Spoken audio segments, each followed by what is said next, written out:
Hi, നമസ്കാരം. നമ്മുടെ പ്രധാനമന്ത്രി ഇപ്പോൾ അർദ്ധരാത്രിയിൽ ഇൻസ്റ്റയിലൂടെയാണ് ജനങ്ങളുമായിട്ട് സംവദിക്കുന്നത്. പാർലമെന്റ് നടന്നുകൊണ്ടിരിക്കുന്ന സമയമാണ്. പാർലമെന്ററി ജനാധിപത്യത്തിന്റെ ഏറ്റവും പ്രധാനപ്പെട്ട മര്യാദകളിലൊന്ന് സമ്മേളനം നടക്കുമ്പോൾ പാർലമെന്റിൽ വന്ന് രാജ്യത്തെ അഭിസംബോധന ചെയ്യുക എന്നുള്ളതാണ്.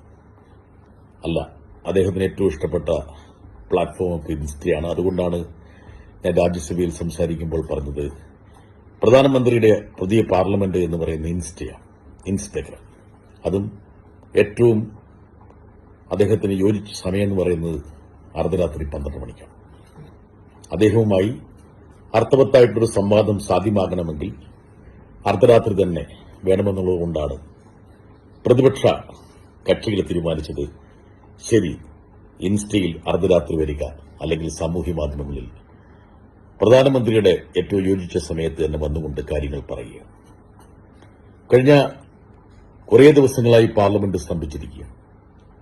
ജന്തർ മന്ദിറിലെ ഐതിഹാസികമായ സമരത്തെക്കുറിച്ച് പ്രത്യേകിച്ച് പറയേണ്ടതില്ല. ആ സമരത്തെ കൈകാര്യം ചെയ്ത രീതി നിഷ്ഠൂരമായ അടിച്ചമർത്തൽ. സമരം പൂർത്തിയായിട്ടും ആ സമരത്തിൽ ഭാഗവാക്കായ ആൾക്കാരെ തേടി പോലീസും അന്വേഷണ ഏജൻസികളും എത്തിക്കൊണ്ടിരിക്കുന്നു. Pellets, tear gas, chilli bomb, ആണയുള്ള ലാത്തി, കണ്ണുപോയി ഒരു സമരക്കാരന്റെ, നിരവധി ആൾക്കാർ പരിക്കേറ്റ് നടക്കുന്നു. പക്ഷെ ഇതുവരെ തലസ്ഥാന നഗരിയിൽ അരങ്ങേറിയ ആ പോലീസ് കേന്ദ്രസേന നിറനായാട്ടിനെ കുറിച്ച് കമാന്നൊരക്ഷരം പറയാൻ ആഭ്യന്തരമന്ത്രിയായ അമിത്ഷാ തയ്യാറായിട്ടില്ല. വളരെ ചെറിയൊരു ആവശ്യം മാത്രമാണ് പ്രതിപക്ഷം മുമ്പോട്ട് വച്ചത്. ആഭ്യന്തരമന്ത്രി ഡൽഹി പോലീസിന് ചുമതലക്കാരനാണ്.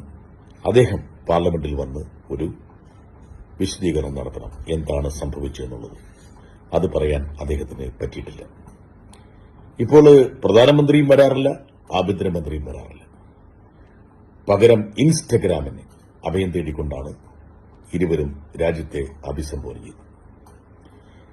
ഈ രാജ്യത്തിന്റെ ജനാധിപത്യം എത്രത്തോളം ശോകമുഖമാണ് എന്ന് മറ്റൊരാൾക്ക് മനസ്സിലാകണമെങ്കിൽ ഈ ഒരു പ്രക്രിയ മാത്രം കണക്കിലെടുത്താൽ മതി. പ്രധാനമന്ത്രി കഴിഞ്ഞ ദിവസം ഇൻസ്റ്റഗ്രാമിൽ പറഞ്ഞ ചില കാര്യങ്ങളുണ്ട്. അത് ഒരുപക്ഷെ ഒന്ന് ഇഴകീറി പരിശോധിക്കുമ്പോൾ എത്ര പരിഹാസ്യമാകുമെന്ന് മനസ്സിലാവും. അദ്ദേഹം പറയുകയാണ്, ഞാൻ സമരം ചെയ്ത വിദ്യാർത്ഥികളോട് ക്ഷമിച്ചിരിക്കുന്നുവെന്ന്.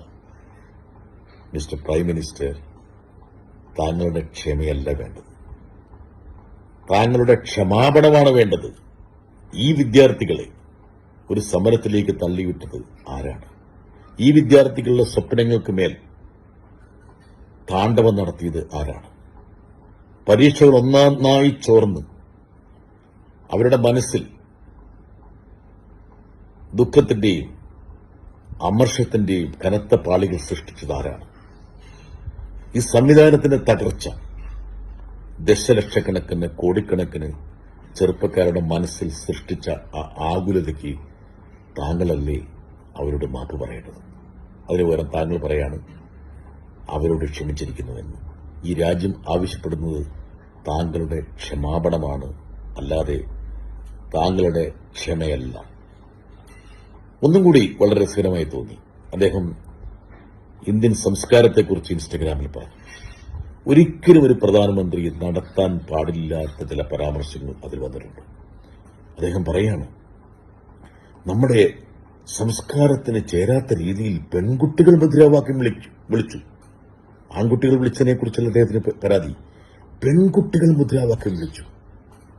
എത്ര പൊളിറ്റിക്കലി ഇൻകറക്റ്റായ, ഈ കാലഘട്ടത്തിന് യോജിക്കാത്ത ഒരു പരാമർശമാണ് ഇന്ത്യൻ പ്രധാനമന്ത്രി നടത്തിയതെന്ന് ശ്രദ്ധിക്കൂ. ആൺകുട്ടികൾ വിളിക്കുന്ന മുദ്രാവാക്യം പെൺകുട്ടികൾക്കും വിളിക്കാം. പെൺകുട്ടികൾക്ക് എന്തെങ്കിലും പ്രത്യേകിച്ച് ചട്ടവട്ടങ്ങളുണ്ടോ? അവർക്കെന്തെങ്കിലും നിയന്ത്രണങ്ങൾ സവിശേഷമായി കൽപ്പിക്കപ്പെട്ടിട്ടുണ്ടോ? അപ്പോൾ ഒരു പെട്രിയാർക്കിക്കൽ, അതായത് ഒരു പുരുഷ മേധാവിത്വത്തിന്റെ ഒരു മനോഭാവത്തോടെയാണ് ഇന്ത്യൻ പ്രധാനമന്ത്രി നമ്മുടെ ജനങ്ങളെ അഭിസംബോധന ചെയ്തത്. ഒരു കാര്യം വളരെ സ്പഷ്ടമാണ്, ആൺകുട്ടിക്ക് വിളിക്കാൻ കഴിയുന്ന മുദ്രാവാക്യം പെൺകുട്ടിക്കും വിളിക്കാൻ കഴിയണം. അതല്ലാതെ പെൺകുട്ടികൾ എന്ന് പറയുന്നത് ഇൻവെർട്ടർ കോമ പ്രധാനമന്ത്രി വിഭാവനം ചെയ്യുന്ന ഒരു പ്രത്യേക സംസ്കാരത്തോട് ചേർന്ന് നിൽക്കണം.